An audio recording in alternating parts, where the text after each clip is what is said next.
Olá pessoal, boa noite. Estamos aqui para a nossa videoaula da disciplina de práticas 2, dando prosseguimento aí nas obrigações acessórias, nos demonstrativos e programas necessários à legislação fiscal, né? Hoje nós falaremos aqui a conceituação da escrituração contábil fiscal, a chamada ECF, tá? Então a ECF, escrituração contábil fiscal, um dos braços do SPED, né? Mais um dos braços do SPED criados aí pelo governo federal. Na próxima sexta-feira, pessoal, eu falarei sobre a questão da ECD e aí eu demonstrarei os dois programas, tá? Tanto o programa da ECF quanto o programa da ECD, para a gente finalizar então o nosso plano de ensino do semestre, tá? Nós já vimos aí a DIMOB, nós já vimos a PERDECOMP, nós já vimos a DCTF, nós já vimos a DIRF, a Declaração de Imposto de Renda da Pessoa Física, FD Contribuições, FD ICMS, né? Então, a ECF é mais uma das obrigações acessórias, mais um dos braços do SPED, tá? Então, o que é a ECF? A escrituração contábil fiscal, né? É uma obrigação acessória anual, tá, pessoal? É uma vez no ano, parte integrante do SPED, conforme a Instituição Normativa 1422 de 2013, né? E suas alterações.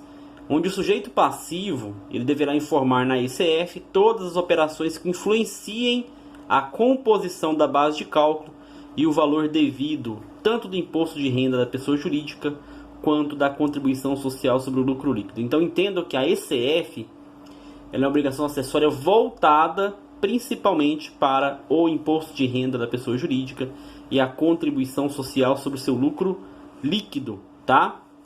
Então, todas as operações que vêm influenciar a composição da base de cálculo ou mesmo o valor devido do imposto, né, ou da contribuição, esse é o objetivo da ECF, tá? A ECF, na verdade, pessoal, ela veio substituir a finada DIPJ, né? Vamos falar finada, já não existe mais, né? A obrigatoriedade da DIPJ. DIPJ o que era? Era a declaração de imposto de renda da pessoa jurídica. Assim como nós temos a DIRPF voltada para pessoa física, tinha a DIPJ voltada para a pessoa jurídica. Então, as informações que iam da DIPJ ali é a mesma informação que vem na ECF, com alguns detalhes em relação a plano de contas e coisa nesse sentido, que eu vou falar logo mais para vocês. Mas ela veio substituir essa declaração, tá? Então a ECF ela veio substituir a antiga DIPJ, tá? Como que eu gero então a DCTF? É possível preenchimento da DCTF? Não, perdão pessoal, o geramento da ECF, né? Tem um colega contábil, né? Vocês já devem visto falar vídeos dele, até mesmo palestra do Edgar Madruga, né? Em que ele brinca que a contabilidade é não a ciência contábil em si, que a ciência contábil em si, eu já falei para vocês, ela é para tomada de decisões, gerencialmente mesmo. Mas a parte, vamos falar assim, da fiscal, né, a sopa de letrinhas, né, SPED, FD ICMS, FD contribuições, ECF, ECD, DCTF e DIMOB, DIRF, DEMED, DECRED. Nossa, é tanta informação, né? Tanta obrigação acessória que nós temos criados no nosso país, né? Por isso que defende-se então a simplificação da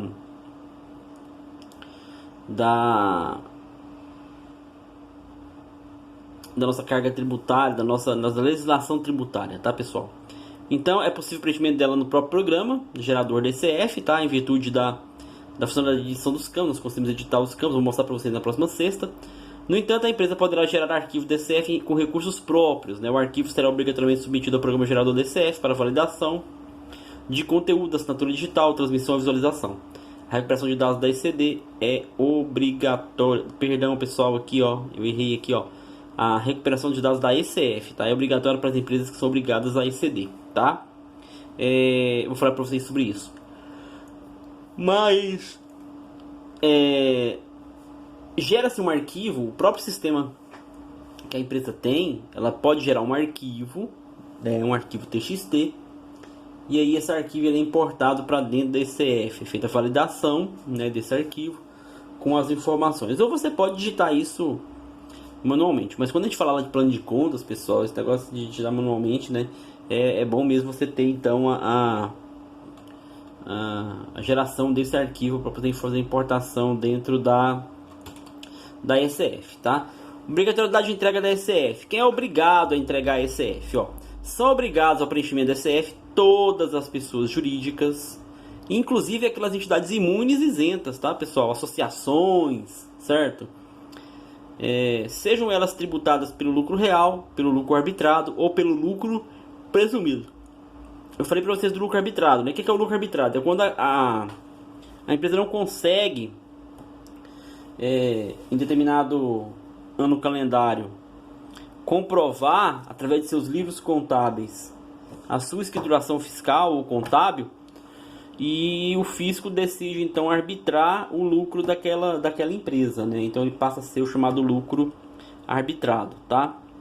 Então esse tipo de regime de tributação são obrigados ao preenchimento da ECF: o lucro real, o lucro arbitrado e o lucro presumido. Então, exceto as pessoas jurídicas optantes pelo Simples Nacional, os órgãos públicos, né, as autarquias, fundações públicas, por exemplo, a FIMS não é obrigada a passar a ECF, a Prefeitura não é obrigada a passar a ECF, né, o SAI não é obrigado a passar a ECF, e as pessoas jurídicas que não têm efetuado qualquer atividade operacional, não operacional, patrimonial ou financeira, inclusive aplicação no mercado financeiro de capitais ou durante todo o ano calendário. Chamadas pessoas jurídicas inativas, né, que não tem aí nenhum tipo de movimentação operacional ou não operacional.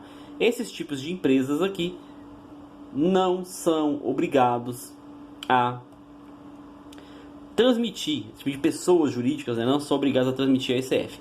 No entanto, empresas do lucro real, arbitrado e presumido, sim, são obrigadas ao preenchimento e à transmissão da ECF, tá?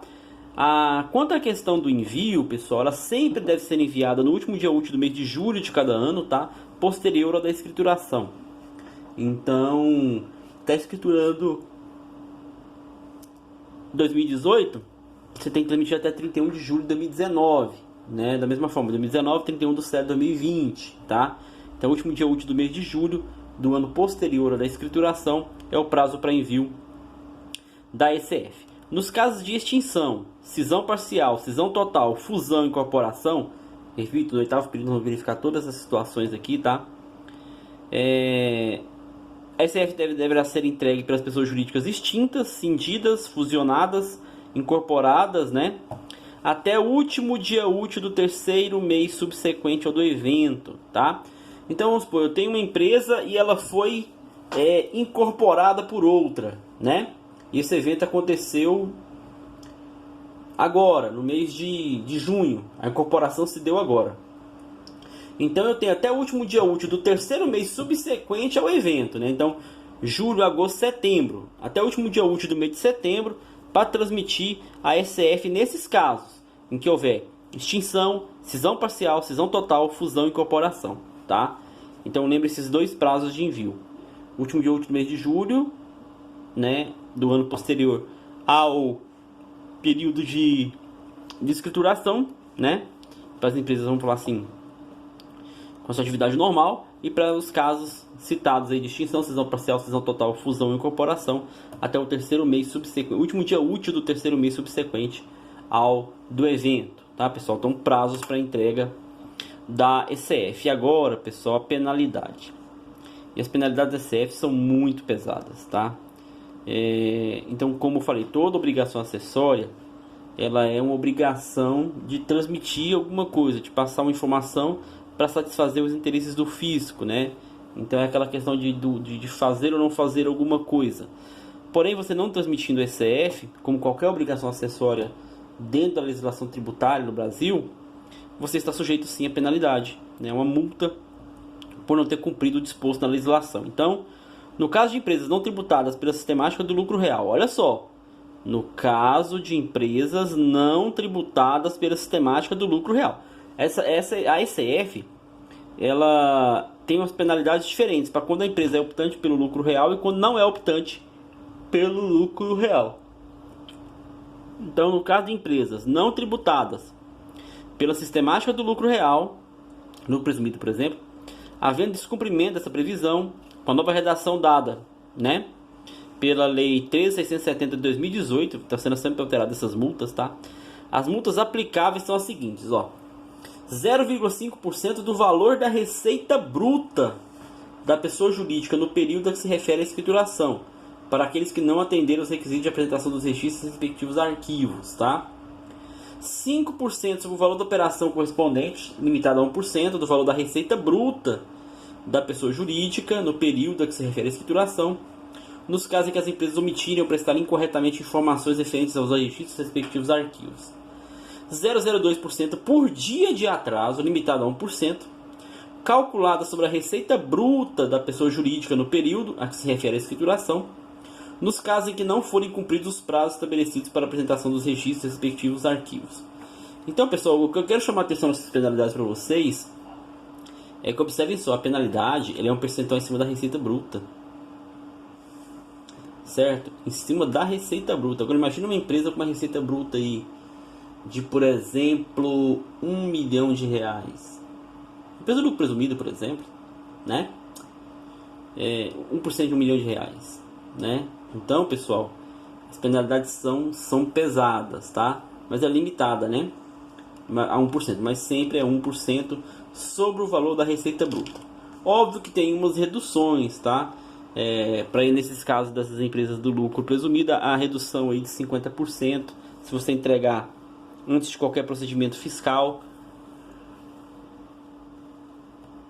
você tem essa redução, tá?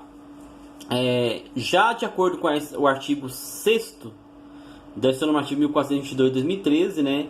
A não apresentação do DCF pelos contribuintes que apuram pela sistemática do lucro real acarretará a aplicação ao infrator das multas previstas no artigo 8º do decreto 1598 de 77, com redação dada pela Lei 12.973 de 2014, tá? Então a multa será quanto? Ela é limitada, pessoal, em R$100 mil para as pessoas jurídicas que no ano calendário anterior tiverem oferido receita bruta total igual ou inferior a R$3.600.000. De R$5 milhões para as pessoas jurídicas que não se enquadrarem na hipótese que trata o inciso 1 deste parágrafo.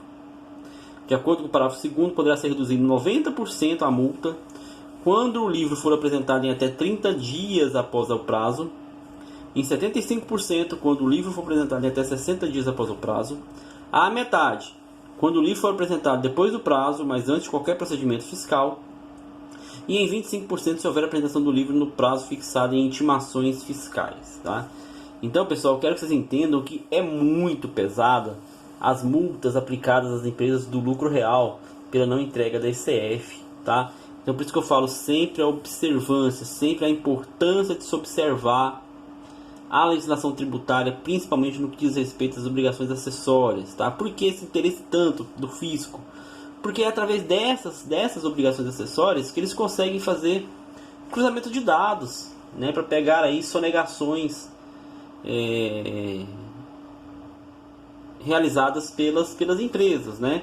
Que eu sempre falo, gente, se no Brasil esquece a questão que a carga tributária é alta, tá? E concordo, realmente ela é alta, principalmente porque ela recai toda sobre a pessoa física, né?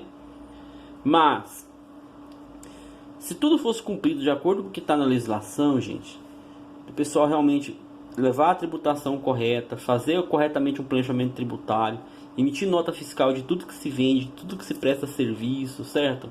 Nada disso aqui seria necessário, principalmente a aplicação de penalidade, né? Mas infelizmente, como eu disse, o Brasil é um país que tem muita coisa a ser melhorada, principalmente no que diz respeito à cultura, principalmente no que diz respeito à educação fiscal, à educação financeira. O brasileiro tem que aprender muito mesmo, sabe? Porque de outra forma não se muda esse conceito no nosso país, tá? Fora a questão então das penalidades, então, pessoal, que eu chamo a atenção, nós temos também o plano de contas e mapeamento na ECF. Então, o que eu falei? Fora a questão da importância de se calcular lá o imposto de renda e a contribuição social, a ECF exige que você importe para dentro dela o seu plano de contas. Ele é referenciado de acordo com o plano de contas criados pela Receita Federal do Brasil, tá? Então, o mapeamento das contas contábeis da entidade para as contas referenciais, já da Receita Federal, é feito somente em relação às contas analíticas, tá? Então não se analisa contas sintéticas, tá, pessoal? Somente as contas analíticas, tá? As sintéticas, então, não precisam ser mapeadas. Eu já falei, o programa de informática utilizado pela empresa, pelo escritório de contabilidade, ele já deve trazer isso tudo parametrizado, né? A ECF recupera o plano de contas do último período existente na ECD, porque a ECD, pessoal, é entregue antes da ECF, tá? No plano de contas devem constar apenas as contas que tenham saldo ou que tiveram movimento no período completo da ECD. Então tem esse cruzamento de dados no plano de contas em resistente da ECD com a ECF. Por isso aquela questão da recuperação, né, da ECD dentro da ECF. Como eu disse, a ECD, que é a Situação Contábil Digital, que eu vou falar com vocês na próxima sexta-feira, ela é antes da ECF, tá bom? E como que eu transmito, Demis, essa declaração, né? São duas assinaturas obrigatórias para você transmitir a ECF. Uma delas é do contador, tá? E uma da pessoa jurídica. Então são duas assinaturas para você conseguir transmitir a ECF. Para a assinatura do contador, o contabilista, só pode ser utilizado certificados digitais de pessoa física, tá? Do tipo A1 ou A3, tá? Já falei com vocês em sala de aula, vocês devem saber também, né? A certificação digital é uma assinatura digital. A diferença do A1 para o A3 é que o A1, a validade dele é de 1 ano, o A3 são para 3 anos, óbvio, né? A1, A3. E a diferença também com o A3, ele vem tipo num pendrive, um token, chama-se token. E o A1 você pode instalar ele diretamente no computador, tá? E para assinatura da pessoa jurídica, poderá ser utilizado certificado digital válido tipo A1 ou A3, o eCNPJ, né, do estabelecimento, que contém a mesma base do CNPJ, ou o eCPF do representante legal da pessoa jurídica ou o CPF do procurador, constituído diretamente no ECAC a partir do eCNPJ da pessoa jurídica, né? 1A3. ECAC, já falei para vocês, é o local na página da Receita Federal em que você tem acesso às informações e serviços digitais, tá? É o Centro de Atendimento ao Contribuinte eletrônico, né, pela Receita Federal. Então lá, se você cria uma procuração, você pode então delimitar um procurador, então você pode utilizar o eCPF desse procurador para transmitir a ECF, tá bom? Então entenda que a ECF era transmitida via internet com assinatura digital através dos chamados certificados digitais, tá? E aí, pessoal, tudo dentro do SPED, entendo que tudo dentro da ferramenta SPED, ela é em blocos, tá? Existem blocos, existem fichas, vamos falar assim, blocos para serem preenchidos, tá? Dentro da ECF, o bloco L ele é voltado ao chamado das empresas do lucro real, tá? O bloco P para o lucro presumido, o bloco T para o lucro arbitrado e o bloco U para as entidades imunes isentas. Como eu disse, na próxima semana eu vou mostrar o programa para vocês, tá? O programa da ECF então foi desenvolvido de forma a atender às disposições de apuração do imposto de renda e da contribuição social, conforme disciplinar na Instrução Normativa da Receita Federal do Brasil 1700 de 2017, no que refere às alterações na legislação tributária introduzidas aí pela Lei 12.973 de 2014 e suas alterações. Então, entenda o que eu falei, a ECF é desenvolvida tão somente para atender às disposições do imposto de renda e da contribuição social, as formas de apuração do imposto devido e também as formas da base de se chegar à base de cálculo do imposto de renda e da contribuição social do lucro líquido, tá? Outro bloco que nós temos, o chamado registro X390, esse registro aqui ele é aplicado para as entidades imunes isentas, tá? Eu trouxe para vocês só para vocês saberem que uma entidade imune isenta, ela não tem o pagamento, vamos falar assim, de imposto de renda, de contribuição social, de COFINS, de ISS, essas coisas nesse sentido, mas são obrigadas a fazer retenções, por exemplo, INSS, coisa nesse sentido, pagar o FGTS dos seus colaboradores, normal. E quando ela vai preencher a declaração, o que as entidades imunes isentas têm? Geralmente elas têm muitas doações, né? Os registros ali das receitas, né? É o que a gente chama da origem e aplicação do recurso. Elas têm que demonstrar a origem desse recurso, tá? E também colocar a aplicação. Existe uma coluna lá em que ela informa a origem e aplicação desses recursos, tá? Então esse registro deve ser preenchido pela pessoa jurídica imune isenta do imposto de renda.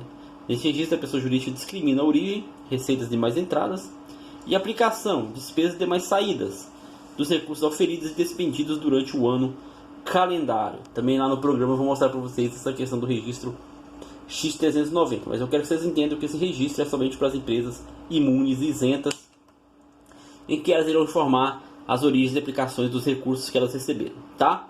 Um outro registro importante que eu vou destacar com vocês é o Y570. Observa, pessoal, é X390, é Y570, é bloco, é isso, porque é digital, né? Então é tudo formado por blocos e por linhas, por registros, tá? É o chamado registro Y570, que é o demonstrativo do imposto de renda da contribuição social retido na fonte, do lucro real, do lucro presumido e do lucro arbitrado. Olha só, pessoal, o demonstrativo do imposto de renda e contribuição retido na fonte. Então as retenções na fonte que são lançadas nas notas fiscais, elas devem ser discriminadas aqui, até porque isso aqui influencia diretamente no valor do imposto. Lembra que eu falei lá que a ICF é criada para atender à legislação do imposto de renda e contribuição social no que diz respeito à base de cálculo e imposto devido. Então, como nós temos a retenção e ela influencia diretamente no imposto, nós temos também a ficha correspondente, o registro correspondente às retenções, tá? Então, nesse registro deve ser prestadas informações sobre todo o imposto de renda retido na fonte da contribuição social durante o período abrangido pelo ICF, incidente sobre as receitas que compõem aí a base de cálculo do tributo devido, tá? Então, as retenções também são informadas dentro da ICF. E o que o fisco utiliza dessas informações? O que ele cruza? Olha só, pessoal. Com base nessa informação da ICF, ele cruza a ICF com a FD Contribuições. Por quê? Porque a FD Contribuições ela tem ali informações pertinentes por exemplo, a questão da receita bruta para fins do INSS, certo? Então tem várias informações. A ICF em relação a ECD, a situação contábil digital, então traz esse cruzamento de dados em relação principalmente às contas, né? A ECF em relação ao DCTF, por quê? Porque a DCTF, lembra que eu falei lá tem informação de imposto de renda e contribuição social, tem informação das retenções, então tudo isso é cruzado. A ECF com a DIRF, por quê? Porque retenção também tem que ser formada na DIRF, né? Agora dentro do SPED, a DCTF Web e a FD Reinf, né? Também esse cruzamento de dados dessas obrigações acessórias, tá? A ECF com a PERDECOMP, com a DCF. Por que a PERDECOMP, Demis? Gente, a gente fala aqui de restituições, de compensações, de retenções, então tem que fazer esse cruzamento com a PERDECOMP também. ECF com as fontes pagadoras, né? Por quê? Porque se a fonte pagadora fez a retenção, ele é obrigado a fazer o recolhimento, né? Então também tem esse cruzamento com a fonte pagadora. ECF até mesmo com a FD, ICMS e IPI por causa da questão do faturamento, tá?